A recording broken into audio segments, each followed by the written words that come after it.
Praise the lord, హల్లెలూయా. దేవుని నామంలో మీ అందరికీ వందనాలు. బాగున్నారండి?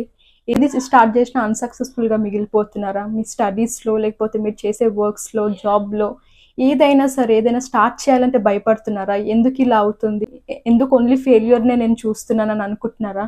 అంటే దేవుడు ఈరోజు ఒక మాటను గుర్తుకు చేయాలనుకుంటున్నాడు. ఏంటో చూద్దామా? Proverbs chapter 16 verse 3. సామెతల గ్రంథం 16వ అధ్యాయం 3వ వచనం. Commit your actions to the Lord and your plans will succeed.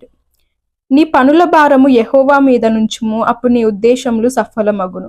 హల్లెలూయా. చూసారు కదా, అనుకుంటున్నారు కదా ఇన్ని డేస్ ఎందుకు అన్సక్సెస్ఫుల్ అవుతున్నాయి, ఎందుకు ఫెయిల్యూర్నే చూస్తున్నా, నేను లైఫ్ అంతా ఫెయిల్యూర్నే చూడాలా అని. కానీ దేవుడు ఏమని చెప్తున్నారంటే ఈ రోజు ఆయనకి కమిట్ చేసుకోమంటున్నారు. నీ ప్రతి వర్క్స్ కూడా ఆయనకు కమిట్ చేసుకోమంటున్నాడు. నీ భారం మొత్తం ఆయన పైన వేయమంటున్నాడు.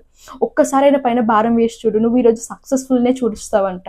అవునా? నమ్మండి, విశ్వసించండి, ఆయన పైన భారం వేయండి.